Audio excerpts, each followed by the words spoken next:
आज मी तुम्हाला सांगणार आहे की जेव्हा मुलगा आणि सुनानी आपल्या वृद्ध आईला घरात मोलकरीण म्हणून ठेवले, तेव्हा त्या आईनं असं काही केलं की, मी आंघोळ करून आले आहे आई, जर माझा नाश्ता तयार असेल तर कृपया मला लवकर नाश्ता द्या आणि माझा टिफिन देखील पटकन तयार करा. ऑफिसला जायला उशीर होतो आहे मला. हे काय आई, तुम्ही काय बनवलं आहे? मला आज चीज पनीर खायचं होतं आणि तुम्ही पराठे बनवून ठेवलेत. तरी मी तुम्हाला काल रात्री सांगितलं होतं ना, सकाळी मला चीज पनीर बनवा. तुमचे लक्ष कुठे आहे? तुमच्या धुंदीत असतात नेहमी. काय बोलतो कोण, लक्ष देत जा जरा. सुनेचं बोलणं ऐकून रमाजींच्या डोळ्यात अश्रू तरळले. आता आपल्या सुनेसमोर आपले अश्रू लपवत ती सुनेला म्हणते, अगं रिया, मला आठवत नाही तू कधी बोलली होती ते. थांब, मी आत्ता तयार करते तुझ्यासाठी, थोडा वेळ दे मला. रिया म्हणते की मला उशीर होतोय, आता जाऊ द्या. ऑफिसला जायला उशीर होतोय. माझा टिफिन असेल तर द्या पटकन. जर तुम्ही तयार केला असेल तर त्यांचा पण टिफिन पटकनच द्या. महेश पण येत आहे आवरून. आणि असं म्हणतच ती तिच्या खोलीत जाते.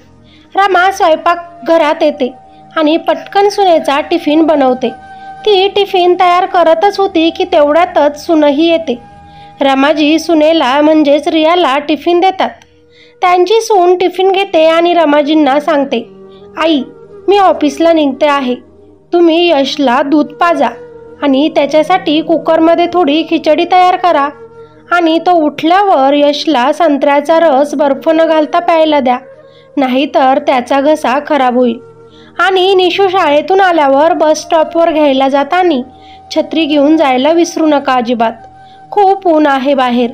तिची बॅगही जड असते खूप, म्हणून तुम्ही घेत जा स्वतःकडे. चला, आता मी जाते आहे, मला उशीर होतोय. आणि आई, दुपारच्या जेवणासोबत महेशला सॅलेड द्यायला विसरू नका, नाहीतर तो खाणार नाही. सगळं परत येईल टिफिनमध्ये. रिया नेहमीप्रमाणेच सासूबाईंना ऑर्डर देऊन आपल्या ऑफिसला निघून गेली. रमाजीने आपला मुलगा महेशचा टिफिन बॉक्स काकडी कोशिंबीरसोबत तयार केला. त्यानंतर महेशला नाश्ता देऊन त्यांनी स्वतःची पोटपूजा करण्यास सुरुवात केलीच होती की लगेचच 2 वर्षाचा यश उठून मम्मी मम्मी करून ओरडायला लागला. आपला सकाळचा नाश्ता सोडून रमाजीनं त्याला शांत केलं आणि त्याला दूध बनवलं आणि पाजलं. महेश पण आता टिफिनसह आपल्या ऑफिसला निघून गेला. बरेच काम सून सासूला सांगून गेली होती, पण तितक्यातच कामवाली बाई आली. आज ती लवकरच आली होती थोडी. रमाजी म्हणाली, थोडा वेळासाठी थांब ग पोरी, घरात वस्तू खेळण्या खूप अस्तव्यस्त पडल्या आहेत. छोटे मुलं आहेत आणि मुलांनी संपूर्ण घर विखुरले आहे बघ. असं बोलून रमा पटकन घराला आवरायला सुरुवात करते.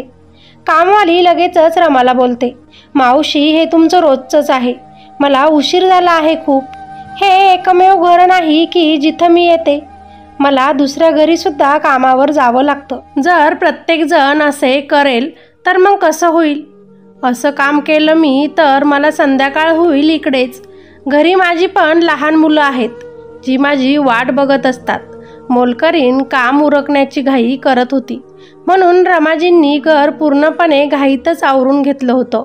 खाली पडलेले कपडे तशीच गुंडाळून घेतले आणि ठेवले आणि कामवालीनं घर झाडून काढलं आणि पुसून घेतलं आणि तशीच ती पटकन निघून गेली. आता रमाजी परत स्वयंपाकघरात गेल्यावर भांड्यांचा टप पाहून त्यांना चक्करच आली. रात्रीची तसेच सकाळच्या नाश्त्याची भांडी तशीच त्याची घासण्याची वाट बघत होते आणि स्वयंपाकघर सर्व विखुरले होते. त्याच दरम्यान त्यांचा नातू यश स्वयंपाकघरात आला आणि परत भांडी पसरवू लागला आणि फरची पुसल्यामुळे ओल्या जमिनीवर घसरला आणि पडला आणि मग रडू लागला. रमा घाबरते आणि त्याला आपल्या मांडीवर घेते आणि शांत करते. तेवढ्यातच रियाचा फोन आला. आई, तुम्ही यशला दूध पाजले का? आणि हो, प्यायला दिलं असेल तर त्याला आंघोळ घालण्यापूर्वी त्याची त्वचा खूप कोरडी होत असल्यानं त्याची चांगली मालिश करा तेल लावून. आणि सासूचं काहीही बोलणं ऐकून न घेता तिनं फक्त ऑर्डर देऊन फोन ठेवला. आता रमाने लगेच नातवाची मसाज करून तो खेळायला जमिनीवर सोडला. मग त्यांना वाटलं खिचडी बनवायचं, कुकर साफ नाही कारण भांडी तर अजून घासलेली नाही आहे. मग त्या एक छोटं पातेलं घेतात आणि त्याच्यामध्ये खिचडी शिजायला ठेवतात. खिचडी शिजेपर्यंत त्या लगेच यशला आंघोळ घालू लागतात. यश थोडा खोडकर होता. तो खूप मस्ती करायचा. त्यानं पाणी घेतलं आणि रमा आजीवर ओतायला सुरुवात केली. मोठ्या कष्टाने रमाने नातवाला आंघोळ घातली. तितक्यात परत रियाचा फोन आला. तुम्ही निशूला खिचडी खायला दिली का? तिनं मोठ्या आवाजातच आपल्या सासूला विचारलं. हो बनत आहे, रमा बोलली. त्याची जेवणाची वेळ झाली आहे आई. तुम्ही अजून खिचडी बनवताय का? अगं रिया, शिजल्याबरोबर मी त्याला लगेचच खायला देईन, काळजी नको करू, रमाजींनी उत्तर दिलं. मग रियाने लगेच व्हिडिओ कॉल केला आणि गॅसवर पातेलं पाहून ती रमावर ओरडायला लागली. तुम्ही कुकरमध्ये खिचडी टाकायची ना. पातेल्यामध्ये खिचडी घातली तर ती नीट शिजत नाही आणि मुलंही उपाशी राहतात. कुकरमध्ये का नाही टाकली? आत्तापर्यंत तर मुलं भुकेले होऊन गेले असेल. रिया रमाला मनात येईल तसं बोलत राहिली. रमा गुपचूप ऐकून घेत होती. पण ऑफिसमध्ये कुणी आलं असेल म्हणून रियानं फोन ठेवला. रमाजींचे डोळे भरून आले, पण कसं तरी त्यानं स्वतःला सांभाळलं. तोपर्यंत खिचडीही बनली. खिचडी आता थंड होत होती. मुलांना आहार देणं देखील एक अतिशय कठीण काम असतं. एकत्र सोबत बसून तर ते अजिबात खात नाही. एक एक घास भरवावा लागतो. त्यांनी उठत बसत मुलांना जेवू घातलं आणि जेवण करून यश पळून गेला. ती थोडं वेळ तशीच बसली. आता त्यांनाही भूक लागली होती म्हणून किचनमध्ये जाऊन त्या थोडं जेवण करतात. भांडींचा ढीग अजून तसाच ठेवला होता त्यांच्या नावाने. सून मुलगा खूप पैसे कमवतात, तरीही त्यांनी भांडे घासायला बाई लावली नव्हती. फक्त साफसफाईसाठी बाई होती. ती पण यासाठी लावली होती की त्यांचा मुलगा खराब फरशीवर खेळू नये, पडू नये म्हणून. रमाजींचे वय फारसे नव्हते, पण अकाली आजार माणसाला वेळेआधीच वृद्ध बनवत असतात. शुगरचा त्रास त्यांना होता. साखरेमुळे रमाजी सहज थकून जायच्या आणि त्यामुळे त्यांना खूप लवकर भूक लागते. महेश हा त्यांचा एकुलता एक मुलगा होता. त्यांनी त्याला वाढवलं, मोठं केलं. त्यांचं शिक्षणासाठी पैसा खर्च केला आणि त्याला त्याच्या पायावर उभं राहण्यास मदत केली. अवघ्या 10 वर्षांपूर्वी तिच्या पतीचं निधन झालं होतं. तोपर्यंत महेश नोकरीतून रुजू झाला होता. नवरा गेल्यानंतर रिया सून म्हणून घरात आली. रमाने नोकरी करणारी सून आणायची नाही असं आपल्या मुलाला सांगितलं होतं. पण आजच्या मुलांनी ऐकलं तर कसं होणार ना. महेशला रियाशीच लग्न करायचं होतं. रमाने मुलाला समजावलं की बेटा, तुम्ही दोघंही कामावर जाणार, मग मी घरी एकटी काय करणार बरं? तेव्हा महेशनं उत्तर दिलं, आई, हे मोठे शहर आहे ग आणि खूप खूप खर्च येतो. बायकोनेही कमवलं तरच घर चालेल आजकाल, अन्यथा केवळ एका माझ्या उत्पन्नाने आपण जगू शकणार नाही. आणि माझ्या सगळ्या मित्रांच्या बायका कमवतात, नोकरी करतात, ऑफिसला जातात. त्यामुळे मी माझ्यासाठी घरगुती मुलगी आणणार नाही. त्यांचं काम चांगलं नव्हतं असं नाही, पण त्याला आपल्या मित्रमैत्रिणींना, नातेवाईकांना दाखवायचं होतं की माझी पत्नी एक साधी गृहिणी नाही, ती एक सुशिक्षित व्यावसायिक देखील आहे, जॉब करते, पैसा कमवते. महेशने हट्ट करून रियाशी लग्न केलं. आत्तापर्यंत रमा पूर्ण घर आणि स्वयंपाकघर सांभाळत होती, पण सून आल्यानंतरही तिला साथ मिळाली नाही. खरे तर अजून रमाचे काम वाढले आहे आणि सून रिया तर स्वयंपाकघरात पाऊलही टाकत नाही. उलट रमाला आता दोघांसाठीही टिफिन तयार करून ठेवायला लागायचा. त्यांना मनात वाटलं, नवीन सून आली आहे, अजून वेळ लागेल तिला ॲडजस्ट व्हायला. पण रियाला अजिबातही स्वयंपाक करायला आवडत नव्हता आणि तिला तेवढा वेळही नव्हता. ऑफिसला जाण्यात आणि येण्यात ती व्यस्त असायची. रमाजींना वाटलं काही हरकत नाही, मुलाबरोबरच सूनही कमावते आपली, म्हणून त्या आनंदातच सगळं करायच्या. पण जेव्हा रिया पहिल्यांदा गरोदर राहिली तेव्हा ती घरीच राहायची, पण तरीही तिनं किचनमध्ये पायही ठेवला नाही कधी. रमाजींनाही तिची एका चांगल्या सासूसारखी काळजी घेतली. त्यांची पहिली मुलगी निशिगंधाच्या जन्मानंतर काही महिन्यांनीच रिया पुन्हा कामावर जाऊ लागली होती. रमाजींनी त्यांच्या नातवावर खूप प्रेम आहे म्हणून बाळाची सगळीच कामं रमा करायची. पण तेव्हा सफाई करायला आणि स्वयंपाक भांडी करायला कामवाली बाई यायची, म्हणून मग रमा घर सांभाळायची आणि नातवासोबत खेळायची. पण हळूहळू रमाला मधुमेह होऊ लागला आणि शरीर थकल्यासारखं वाटू लागलं. नंतर गुडघेदुखीचाही त्रास होऊ लागला आणि आता निशा मोठी होऊ लागली, नर्सरीमध्ये जाऊ लागली.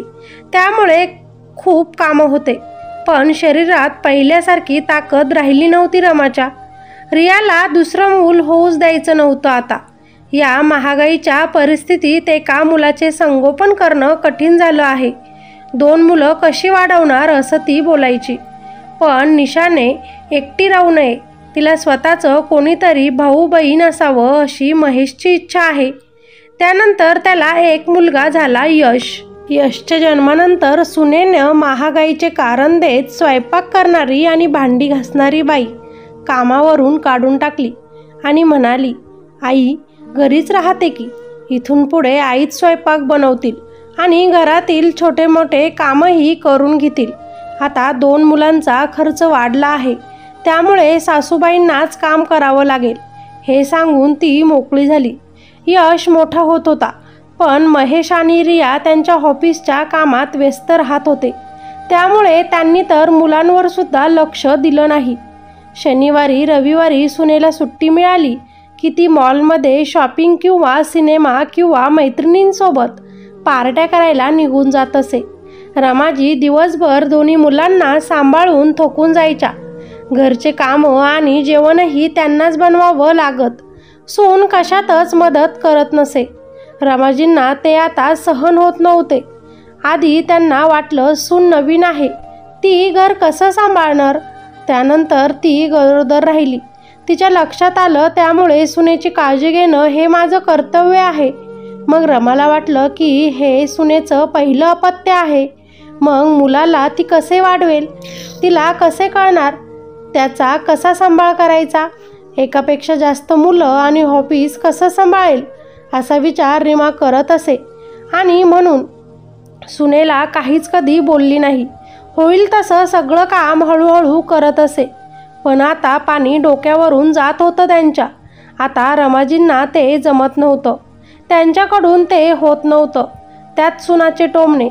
त्यांच्या मुलाला पैसे कमवायचे होते फक्त, किंवा कसे तरी पैसे वाचवायचे होते स्वतःचे.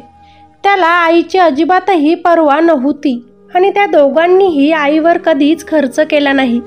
ती तिथं 2 वेळचं जेवायची फक्त, पण तरीही शांत राहू दिलं नाही की खाऊ दिलं नाही तिला.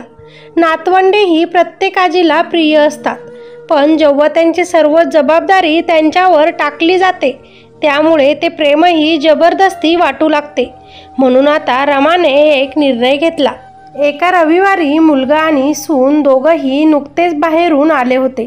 रमाजी लगेचच म्हणाल्या की तिला गावात जाऊन राहायचं आहे. आता त्यांना इथे करमत नाही, हवामान सहन होत नाही, वय पण झालं आहे. कदाचित गावातल्या चांगल्या हवेनं त्यांची तब्येत सुधारेल, म्हणून मी गावी घरी जाऊन एकटं राहते. तर हे ऐकून त्यांची सून रिया उत्तर देते की आई, गावामध्ये तुम्हाला कोण भाकरी देईल, इथे तुम्ही घरी बसून 4 वेळचं जेवण फुकट खातात. गावी जाऊन काय मिळणार तुम्हाला, फुकट AC हवा मिळते इथे, आणि गावात अशी आलिशान सोसायटी कुठे मिळणार तुम्हाला, आणि तुम्ही तिकडे गेल्यावर इथं घर कोण सांभाळणार, निशा आणि यशची काळजी कोण घेणार, त्यामुळे तुम्ही जाणार नाही तिकडे, इथेच राहा. हे ऐकून रमाजींचे मन भरून आले आणि त्यांचा बांध सुटला. मी ते फुकट खात नाही सुनबाई, मी तुमची भांडी दिवसातून 3 वेळा घासते आणि नाश्ता 3 वेळा शिजवते. मी तुमच्या 2 मुलांची काळजीसुद्धा तुमच्यापेक्षा जास्त घेते. इतके काम करण्यासाठी तुम्ही एखाद्या दिवसासाठी कुणाला ठेवून बघा, तुमचे 14-15 हजार रुपये सहज खर्च होतील. मी तुमचे पैसे वाचवते, मी फुकट खात नाही. पण तू मला घरातील दासीप्रमाणे वागवलं आणि तुझ्या नवऱ्याला शिकविण्यात आणि वाढवण्यात मी लाखो रुपये खर्च केलेत ग. तू आणि तुझ्या पतीनं मला आयुष्यभर जेवायला दिलं असतं तरी तो खर्च फिटला नसता. सुनबाई, आज तू माझ्यावर आरोप केला आहेस. 2 चपात्यांची किंमत मोजली माझी, ती सुद्धा मी स्वतः शिजवते. तू मला आजपर्यंत 2 चपात्यासुद्धा कधी करून खाऊ घातल्या नाहीत, फक्त आयतं खाल्लं आहे, ऑर्डर दिली आहे. कधीतरी स्वतः किचनमध्ये जाऊन स्वयंपाक करून बघ, मग समजेल किती कष्ट आणि त्रास होत होते. अन्न कसे तयार केले जाते ते माहिती नाही. खूप मेहनत घेऊन बनवलेले असते ते. इतरांना नावं ठेवणं सोपं आहे आणि जेव्हा काम स्वतःच करावं लागतं तेव्हा लक्षात येतं की या कामासाठी किती मेहनत घ्यावी लागते ते. आपण तर कधीही स्वयंपाक करण्याचा प्रयत्नही केला नाही, तर आपल्याला कसे समजेल ते? तुम्हाला स्वयंपाक करणे हे फालतू काम वाटते. माझ्या तुझ्यावरील प्रेमाची आणि या घरासाठीच्या माझ्या समर्पणाची किंमत फक्त या 2 भाकरी आहेत. मी तुला माझे समजले आणि तुझी काळजी घेतली, पण तू तुझ्या सासूला मुक्त फ्रीमध्ये खायला भेटतं असं म्हणते, म्हणून आता तुला माझी सून म्हणायचीही मला लाज वाटते.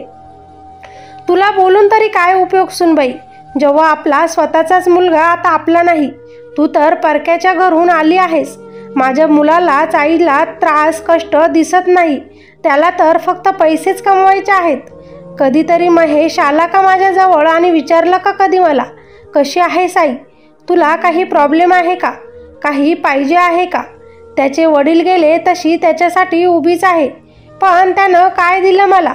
मुलगाच माझा नाही तर रिया तुला बोलून तरी काय उपयोग?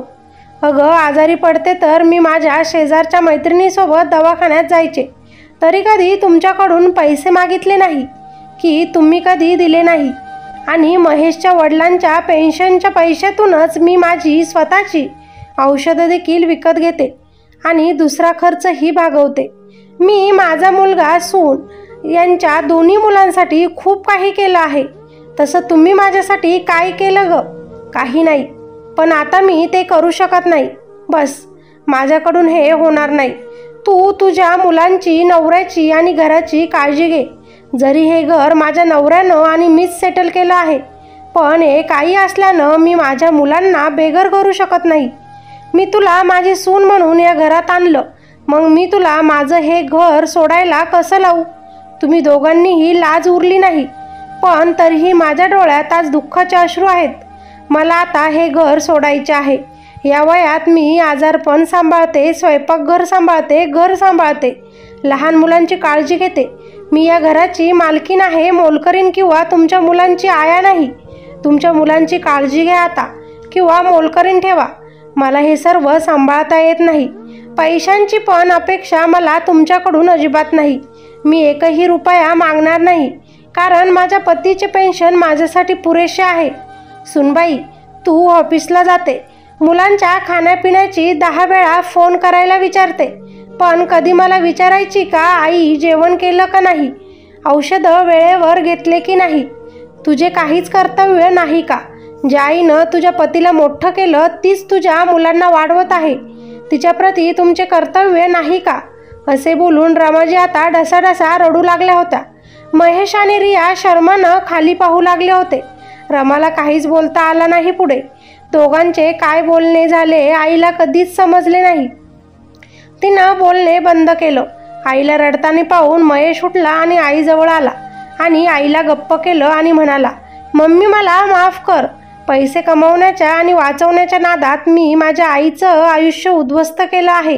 स्वतःच्या कामात तिचं दुःख विसरलो, पण आता असं होणार नाही.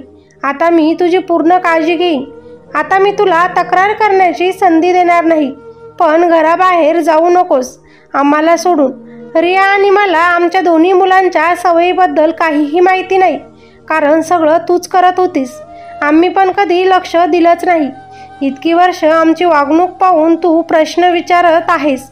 इतका त्रास होतोय तुला घर आणि मुलांच्या सवयीचा मला अजिबातही कल्पना नव्हती. रमाजींनी त्यांचा मुलगा आणि सून दोघांचेही डोळे उघडले होते. आज दोघांनीही त्यांची चूक समजली आणि आठवली होती. पण रिया रमाजींकडे येते आणि त्यांची माफी मागते. आई, मलाही माफ करा. तुम्ही आमची आई म्हणून काळजी घेतलीत आणि मी तुम्हाला माझी सासू मानूनही कधी आदर केला नाही. तुम्ही निघून जाल तर मग दोन्ही मुलं जगणार कशी माझी? त्यांना तुमची खूप सवयी झालेली आहे. मी त्यांची तुमच्यासारखी काळजी घेऊ शकणार नाही. हे घर तुमचे आहे आई. तुम्ही या घराची मालकीण आहे आणि नेहमीच आता असाल. मी विसरले होते, पण मला माझी चूक कळाली आहे. मी तुम्हाला तक्रार करण्याची संधी देणार नाही आता. आणि घरच्या कामातही मदत करेल. माझ्याकडून खूप मोठी चुकी झाली की मी तुम्हाला अशी वागणूक दिली. कृपया आई शांत व्हा आणि मला माफ करा. रमाजी सतत रडत होत्या. त्यांचे अश्रू आता थांबत नव्हते. दोन्ही नातवंड आजींना गप करतात. तिच्या मुलाने माफी मागितल्यानंतर आणि सुनेला तिची चूक लक्षात आल्यावर उमा वितळते आणि तिथेच राहण्याचा निर्णय घेते, कारण ती एक आई आहे. दुसऱ्या दिवसापासून भांडी घासायला स्वयंपाकाला बाई ठेवली जाते. आता रिया इतरांपेक्षा रोज लवकर उठू लागते. ऑफिसला जाण्यापूर्वी आईला स्वयंपाक कामात मदत करू लागते आणि घरच्या कामातही आईला खूप मदत करू लागते. महेशसुद्धा ऑफिसमधून आल्यानंतर जे दिसेल ते काम करू लागला. आता तो सुद्धा रमाजींना न विचारता स्वतः स्वतःच करू लागला. पण तरीही रमाजींनी दोन्ही मुलांची जबाबदारी घेतली होती. व्याज हे मुद्दलापेक्षा जास्त मौल्यवान असल्यामुळे मुलांवरील प्रेम कधीच कमी होत नाही. आजकाल अशा घटना सर्रास घडत आहेत. काही लोक आपल्या आईवडिलांना सोबत ठेवतात, पण त्यांना नोकर बनवतात आणि त्यांची काळजीही घेत नाहीत. ऑर्डर देतात, काहीही बोलतात. त्यांचं मन दुखेल हा पण विचार करत नाहीत. पण तेच आईवडील मुलांचे संगोपन करताना अजिबात थकत नाहीत. स्वतः उपाशी राहतात, पण मुलांना जीव घालतात. स्वतः फाटके कपडे वापरतात, पण मुलांना नवीन कपडे घेऊन देतात. त्यांचं शिक्षण करतात. हा विचार नाही करत की पैसे किती लागतात, पण आत्ताचे मुलं तर पैशात नाते तोलतात. या गोष्टीचं तात्पर्य, आईवडिलांचं मन जपा, नाते तोडू नका. पैसे कमवण्याच्या नादामध्ये आईवडिलांना विसरू नका. एकदा तोंड भरून त्यांना विचारा, तू कशी आहेस किंवा बाबा तुम्ही कसे आहात ते. बस इतकंच विचारलं तरी ते खूप खुश राहतील आणि तुमची सगळीच कामे असो किंवा काहीही अगदी मनापासून करतील. जर तुम्हाला आमची कथा आवडली असेल तर व्हिडिओला लाईक नक्कीच करा. कॉमेंट करून आपल्या प्रतिक्रिया नोंदवा आणि चॅनलवर नवीन असाल तर सबस्क्राईब करायला अजिबात विसरू नका. धन्यवाद.